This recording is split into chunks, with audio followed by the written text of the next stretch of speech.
The alarm went off as usual at 6 a.m., signaling the start of another day. Ariana, my wife, and I both got up to begin our daily routine. As I sat on the edge of the bed and prepared to get out of bed, an involuntary groan escaped from me. Ariana, on her way to the bathroom, couldn't help but tease me, saying I sounded like an old man. Feeling the effects of the previous night's activities, I couldn't help but reminisce about the passionate lovemaking we shared. The evening had ended with an incredibly sensual experience. However, today marked the start of Ariana's week-long business trip, leaving me alone at home. A prospect I didn't eagerly anticipate. The sound of the shower running tempted me to join her, but the memories of our previous night's exertions convinced me otherwise.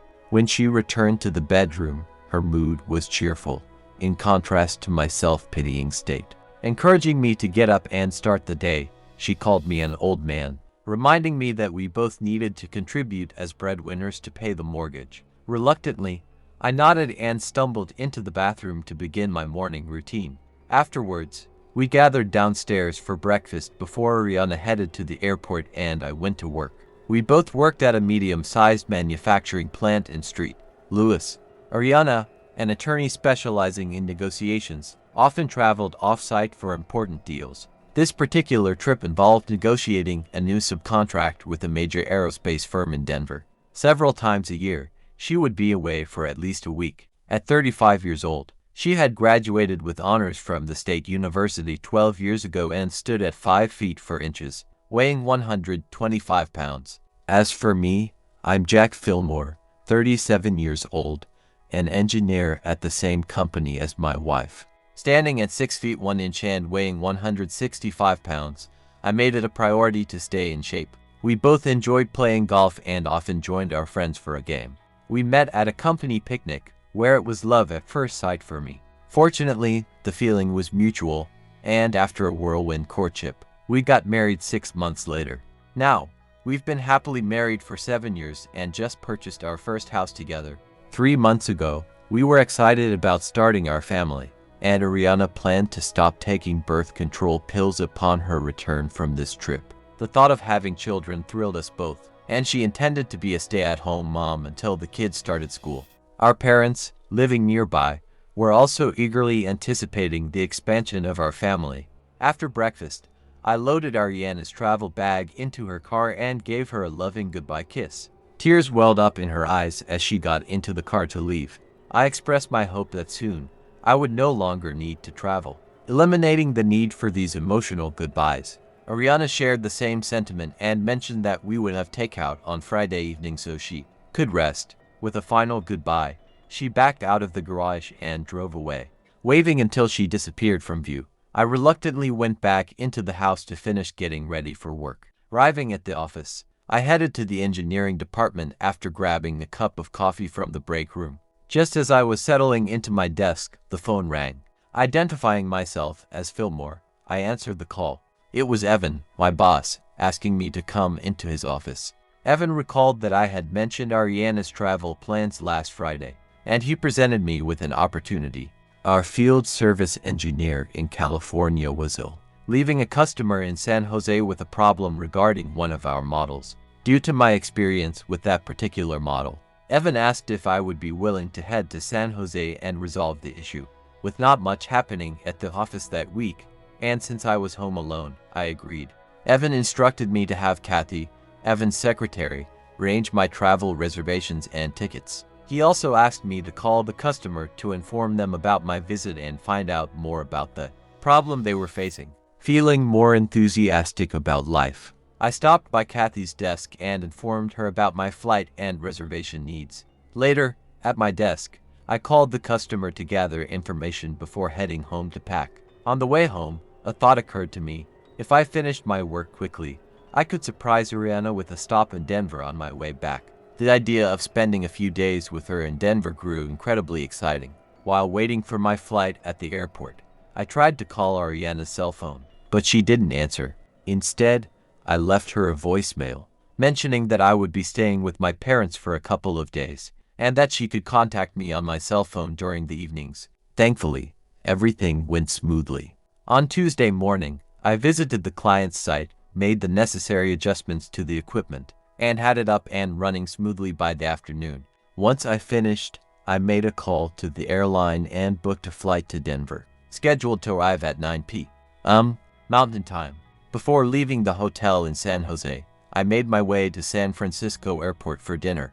While enjoying my meal, I received a call from Ariana on my cell phone, and we had a brief conversation. She asked about my family, and I answered as if I were at their house. Ariana mentioned that negotiations were progressing well, but she was tired and wanted a quiet evening in her hotel room.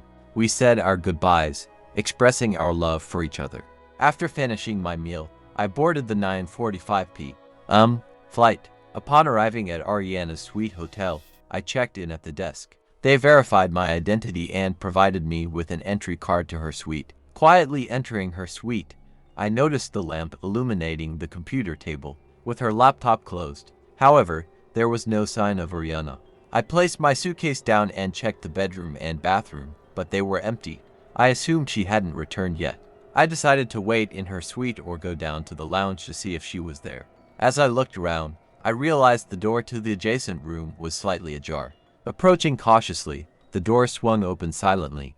I surveyed the living room and the adjoining suite and found no one. Intrigued, I entered the room, and suddenly, I heard a groan coming from the bedroom. My gut tightened, and perspiration formed on my forehead as I quietly approached the bedroom door. My heart may not have stopped, but my breath certainly did. In the dimly lit room, I saw Ariana unclothed, facing me, engrossed with a man whose face remained hidden. My initial instinct was to burst in, confront them both, but rationality prevailed over my emotions. Slowly backing away, I returned to her suite. I retrieved my digital camera from my travel bag, which I had brought along for souvenir pictures. Silently, I returned to the other bedroom door, adjusting the camera for low light conditions. I turned off the flash and calmly captured several images of the scene without their knowledge. They were so consumed by their actions that their eyes remained closed, oblivious to their surroundings. Before returning to her suite, I noticed an open briefcase on the table. Inside, I found a business card belonging to Sam Harris, the chief negotiator for our company. I discreetly took the card, pocketing it for later. Back in her suite, I used a camera-computer interface cable to connect my camera to her laptop, as both laptops had the same photo program. With ease, I downloaded one of my pictures and set it as her desktop background. I packed my camera back into my travel bag and quietly left her suite. Just before leaving, I heard Ariana cry out in climax. The pain threatened to overpower me, but I pressed on towards the elevator. Returning the entry card to the front desk, I contacted the airline to inquire about the next available flight back to St. Louis. Fortunately, a 6:30 a.m. flight was open, with an estimated arrival time of 9:30 a.m. With luck, this would coincide with the moment Ariana opened her laptop at the negotiation table, discovering that she had been caught, thus sealing the fate of our marriage. Once back at the airport, I checked into a nearby motel. Sleep eluded me, as the distressing scene from Ariana's hotel room kept replaying in my mind. I wept, allowing my pain to flow through my tears. By the time I left the motel at 5 a.m., I had exhausted all my tears, determined to swiftly bring an end to our marriage. Upon reaching St. Louis, my cell phone began to ring incessantly. Glancing at the caller ID as I entered my car, it was Ariana. I turned off the phone and drove home. The ringing continued as I walked through the door, but I let the answering machine pick up. I listened to her sobbing pleas, begging me to call her urgently. Ignoring her tearful appeals, I changed my clothes, rented a U-Haul, and returned home to begin packing. If my calculations were correct, Ariana would arrive around 4 p.m., and my goal was to vacate the house by then. Although it took a couple of hours, I successfully moved all my personal belongings to a rental storage unit. Prior to packing, I contacted our lawyer and arranged an appointment for later that day. After unloading my belongings, I met with the lawyer and initiated divorce proceedings. While I was tempted to cite infidelity as the cause, I chose to claim incompatibility, saving the accusation of infidelity in case Ariana decided to contest the divorce. I also requested the lawyer to draft a new will, with my brother designated as the beneficiary. While stopping at the bank, I decided to transfer half of our savings and checking balance to new accounts in my name only. I then contacted my investment advisor to do the same for our accounts with him. With a heavy heart, I drove to my parents' house, carrying my suitcase with me. As I entered through the open door, my mother immediately noticed me and exclaimed, "Jack, where have you been? Ariana has been calling here several times looking for you. Did you let her know you were staying here?" My retired father joined us, and I sat down to explain everything to them. They were shocked when I revealed Ariana's infidelity and the end of our marriage. I asked if I could stay with them for a few days until I found a furnished apartment, and they agreed. As the evening approached, while we were all sitting down to eat, the doorbell rang.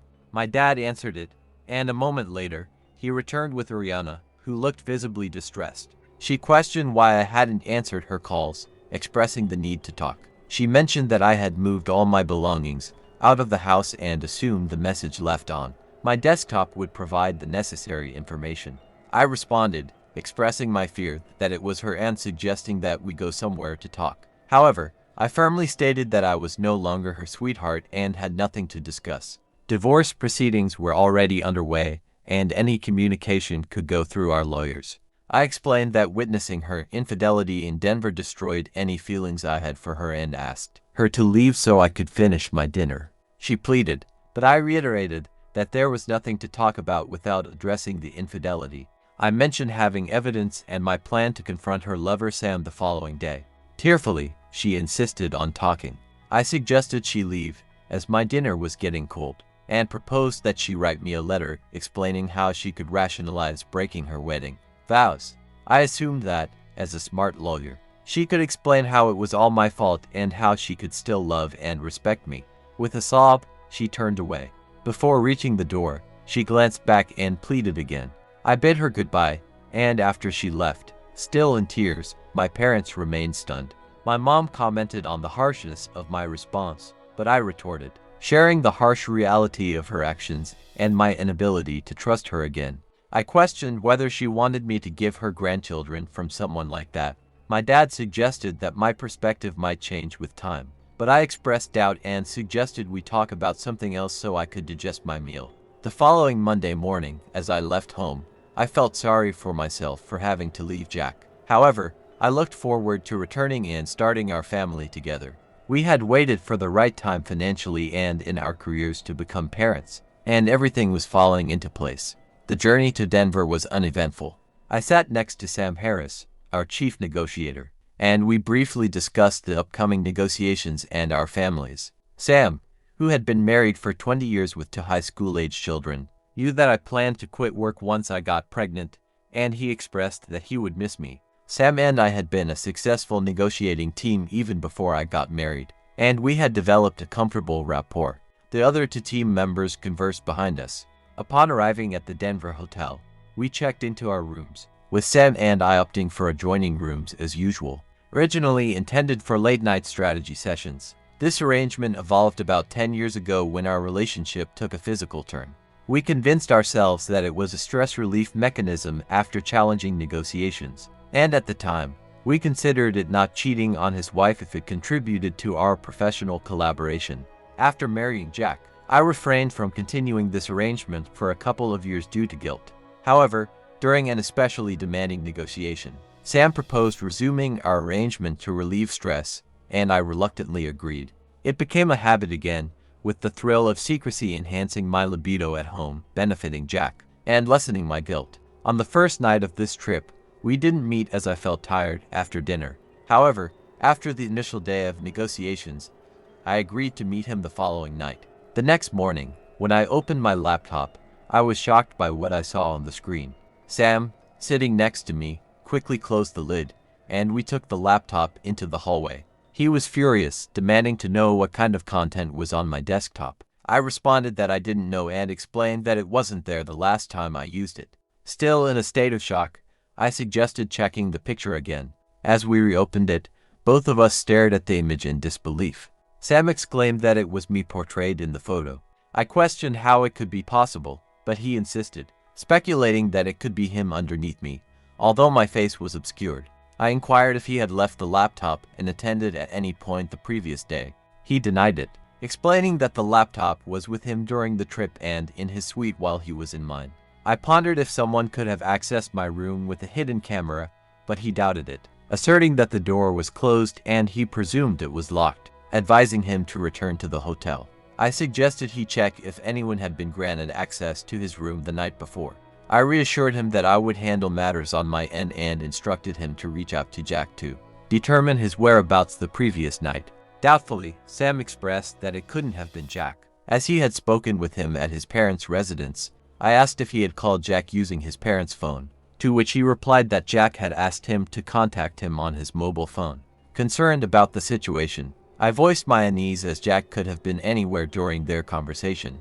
I instructed Sam to inform me if he discovered anything and urged him to take whatever measures necessary to deal with the aftermath. I advised him to take a cab back to the hotel and bid him goodbye. Filled with anxiety, I contemplated the possibility that Jack had taken the picture and planted it on my laptop. It felt like a clear message that our marriage was ending.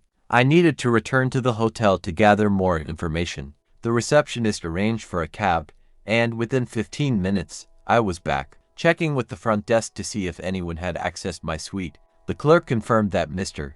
Jack Fillmore had received a card at 9:45 the previous night and returned half an hour later. At that moment, I felt certain that my marriage was hanging by a thread. The man I loved above all else had vanished. Despite my heartbreak, I felt an overwhelming urge to fight for him. Upon entering my suite, I immediately attempted to reach him on his cell phone and at his workplace. His phone went unanswered, as it had been turned off. Leaving an urgent voicemail, he called me back soon after. His secretary informed me that he was on a business trip in California and expected to return the following day. That was it. He had gone to California and decided to make a stop on his way back to surprise me. I suppose we both received quite a shock. Contacting his parents, they hadn't seen him for several days. I requested they have him contact me. No answer at his home, but I left a message there as well. Alone in the suite, I succumbed to tears, realizing that unless I returned home, I had no means of communicating with him. So, I picked up the phone, made reservations for the next flight to St. Louis, and after packing, I informed Sam of the situation. He fell silent before speaking, mentioning that it seemed we were on the brink of divorce or worse. Sam pointed out the company's policy against managers fraternizing and highlighted the potential risks of both of us being fired, which would tarnish our records. He expressed concern about losing Jack, and acknowledged the adverse consequences of losing his own family as well. Offering guidance, he instructed me to return to St. Louis and locate Jack, urging me to see if he would be willing to listen to reason. Sam informed me that he had made reservations for a flight departing at noon, with an expected return by 4:30. For Jack's sake, he emphasized the importance of finding him and initiating a conversation. Sam mentioned that he would wait to hear how things went and explained that he had to stay until negotiations were concluded. He assured me that he would be eagerly awaiting my update. We bid each other farewell. Gathering my bag and laptop, I rushed down to the lobby, checked out, and took the hotel limo to the airport. Praying fervently during the flight back to St. Louis, I hoped to find a way to communicate with Jack. I had to explain that my indiscretion meant nothing and would not affect him in any way. I had to gamble everything on the hope that he could look past his emotions and accept the truth. It was merely a superficial connection. Returning home, initially, everything seemed in order. However, upon entering our bedroom and discovering all his belongings missing, I realized he had become aware and left me. I had to find him. After numerous unsuccessful phone calls, I made the decision to visit his parents' house to determine if he was there or if they had any knowledge of his whereabouts. He was indeed at his parents', and the reception I received from him was contemptuously cold. He informed me that he was in the process of filing for divorce, possessed no desire to talk, and nothing I could say would alter his decision. In a mocking tone, he sarcastically suggested I compose a lengthy letter explaining my position.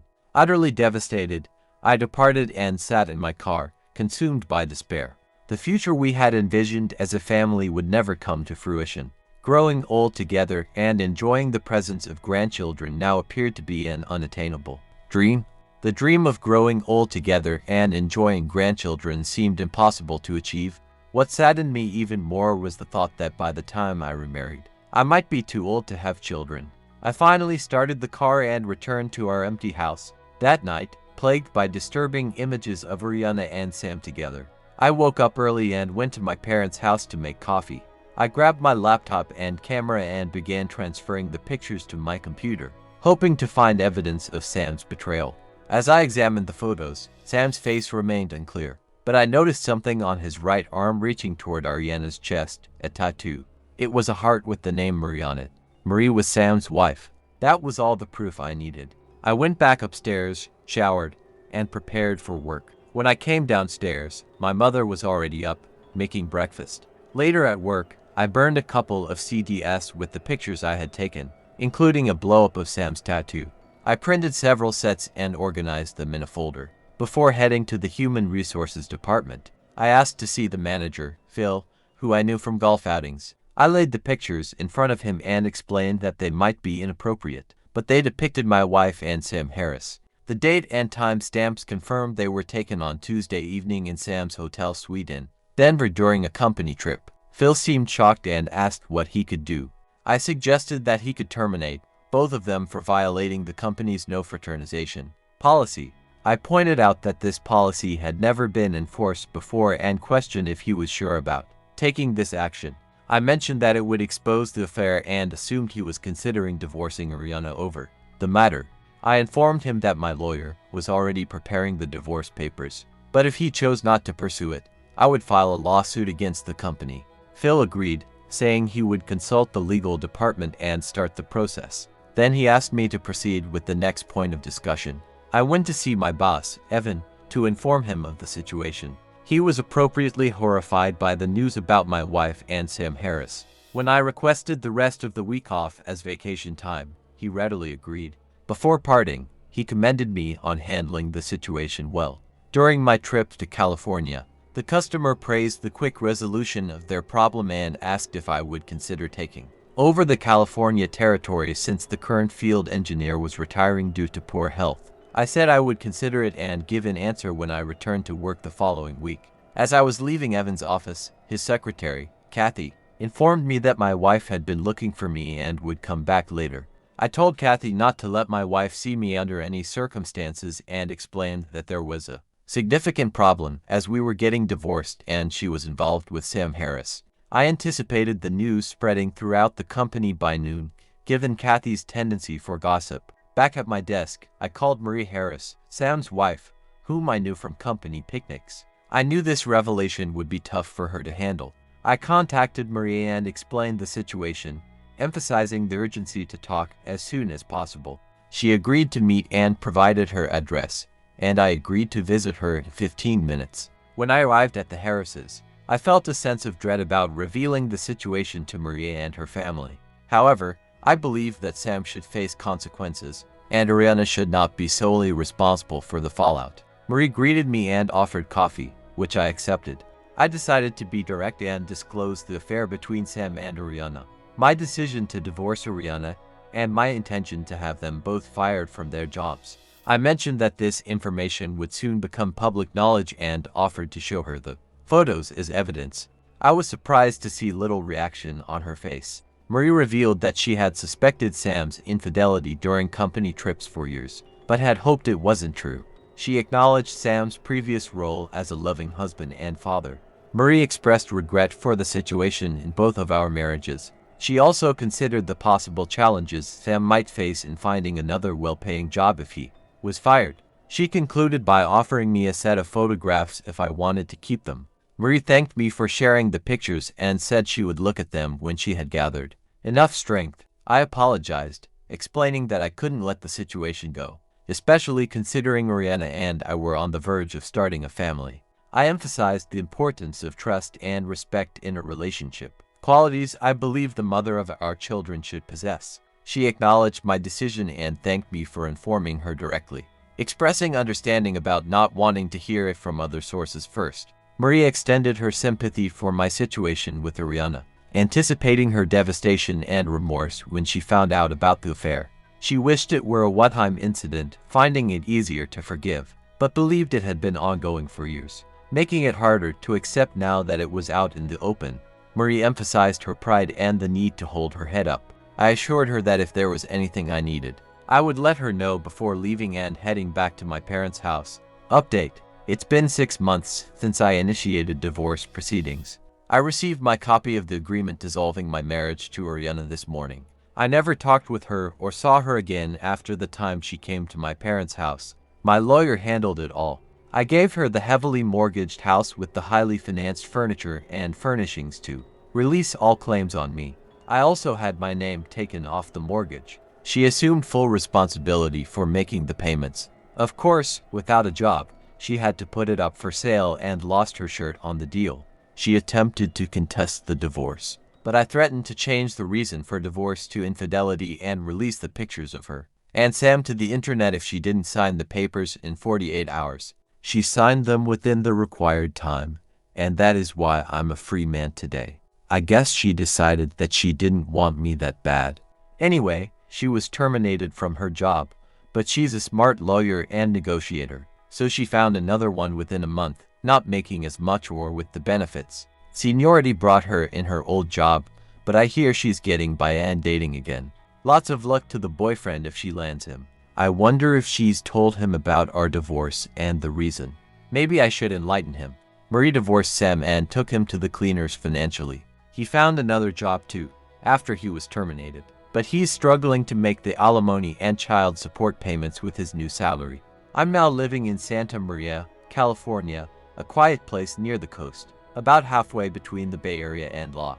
This positions me pretty well to cover both southern and northern parts of the state. I moved here about 4 months back and have an apartment in a complex with other singles and young couples, most trying to save money for a down payment on a house. Housing costs are high out here, and it takes big bucks to buy into the market. I have a steady girlfriend who lives in the same complex. She's divorced, like me, but we're comfortable together, and I think we'll see how it lives in the same complex. She's divorced, like me, but we're comfortable together, and I think we'll see how it goes in the future with me traveling so much. I really need to trust the one I marry, but I need to make a move before too long if we want to start a family. Biological clocks keep on ticking.